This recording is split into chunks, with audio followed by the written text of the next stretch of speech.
here at the State Control Centre, we've been given an update on just how dire some of the areas are in terms of the fires. There are 2 emergency warnings. That is near the Little Desert area, National Park area, and also down in the Grampians. Now, as for the Little Desert National Park area, there is an emergency warning for residents in Peronne and also Morea.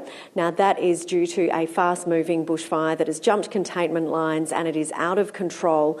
It is heading in a westerly direction, and so the advice now is that it is too late to leave and people need to take shelter immediately to survive, because that bushfire is now threatening lives and homes east of the Conniva Edenhope Road. So that is really a very difficult situation for firefighters there at the moment as they battle these extreme conditions. Also to the southwest of that, we have this emergency warning for Miranatwa. Now, that is the southern arm of the Grampians National Park, and once again, that's the national park where we've seen more than 76,000 hectares destroyed and also around 25 homes as well lost over that early January period. But these conditions, these very hot conditions, have led to the fires jumping containment lines, and so now we have an emergency warning for people to leave immediately before conditions become too dangerous as that fire moves in a southerly direction. But earlier on we heard from Chris Hardman. He is the Chief Fire Officer from Forest Fire Management Victoria, and he says that this has been very difficult times for the firefighters involved. This is what he had to say. We are now picking up new fires. There are 3 fires in the Otways, north of Apollo Bay. So firefighters are working incredibly hard with heavy machinery to get in close to those fires, to do everything that they can to contain those fires before they become a problem. And we also had some fires up at Oyen and up along the Murray River. And we do actually have some reports of property loss, and those impacts of those losses will be assessed today by firefighters when they can get on the fire grounds in the light of day.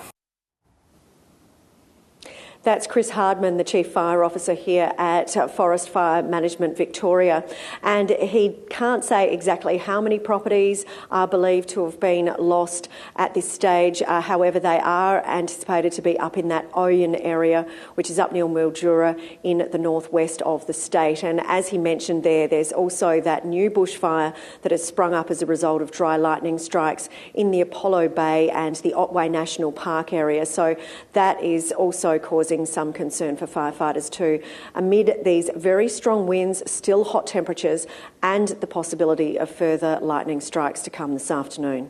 And so, Steph, what is the outlook generally in terms of heat and storms, and what was the damage like last night? Yes, well, we are still expecting to see these hot conditions continue, and the cool change is not likely to arrive until late tomorrow night.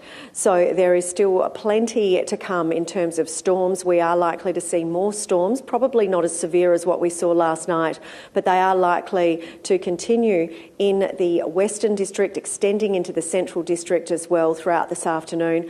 And last night we really were treated to quite a light show. It was very uncomfortable for many people in Melbourne here, with the mercury not really dipping below 21 degrees. In fact, we've got heatwave warnings for just about the entire country except for Queensland at the moment. So many areas are sweltering, but it was the storms that were really causing concern last night, where we saw around 45,000 homes, particularly in the western area, out of power. Now, that was as a result of a severe storm that swept through, going through Queenscliff, also the city of Geelong, as well as Werribee in the west and the Mornington Peninsula. And at the moment, there are still around 12,000 customers that remain without power. We also saw trees down as well. There were probably about 800 or so calls for assistance from the SES.